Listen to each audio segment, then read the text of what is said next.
Yes, so I'm a branch vice president at the University of Salford. So I help organise strike action and the ongoing industrial action, so the kind of larger and longer activities around that. So the currently UCU is involved with two aspects that they're fighting for. One, which is pensions, so the changes to USS pensions. The second one is around the four fights, so quality, casualisation, workload, and pay.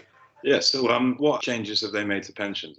Essentially, it's around the changes and the lack of consultation with members, the way that the USS pensions has been managed by the senior management, all the way to how their proposals are not reflecting the reality. I mean, one of them really is just looking at this idea of prudence, so that the pension pot is in deficit. There's a projected deficit based on their really wildly prudent calculations. So the pension pot will not increase in value. So in other words, if you put a pot of money, aside over the next 40 years, according to USS, it's not going to grow. Even during the pandemic, for instance, it grew from 66 to 80 billion. The reason why pensions are really important is because pensions are considered to be deferred pay.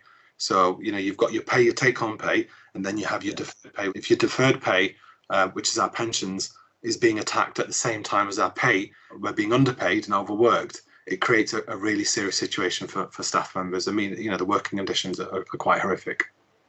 In terms of the picket lines, your virtual picket lines that you do, how has the Mayor Paul Dennett and Rebecca Long-Bailey's self-influenced UCU strike? I think it was just their presence, having, senior politicians, local politicians, people who are connected to the area. Obviously, Rebecca as the MP for Salford and Eccles with a national profile, actively, openly, publicly support us is a huge win. I mean, it gives us presence in the public domain and social media. It makes this a real thing for students and for the public and staff to see this fight. We always talk about the NHS being at breaking point. Most people don't talk about the education. Universities being at breaking point. We're in a very similar situation. Plus, also, I think they really understood the issues. So it wasn't just their presence. It wasn't a performative presence. It was them understanding and speaking to our members, sharing that sense of solidarity, giving them some sense we're not isolated as a university, that they understand the issues, they're fighting and campaigning. So it was a really meaningful act, I think, for us in higher education. Plus, for them to talk about the issues and understand them shows that actually we have champions really fighting on our behalf to try and change this, not just for us, but, quite importantly for the students out there, for the students, for the public, prospective students, and for the future of universities, which are, a critical part of any civilized society.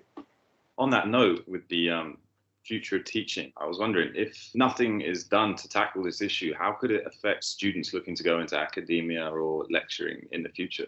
I think ultimately it's going to result in a very poor student experience, and that's absolutely the case.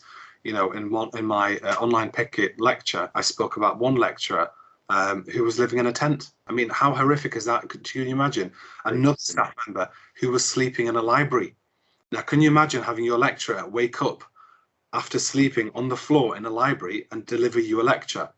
Try to enlighten you. I mean, that is horrific. Another one where a staff member had spoken about not being able to afford gas and electricity bills, food bills. So this is the future. We have a casualised, underpaid workforce. I mean, we're meant to be inspiring, motivating the next generation. How could we do it if we're essentially sleeping rough? We haven't got enough food to put on the table.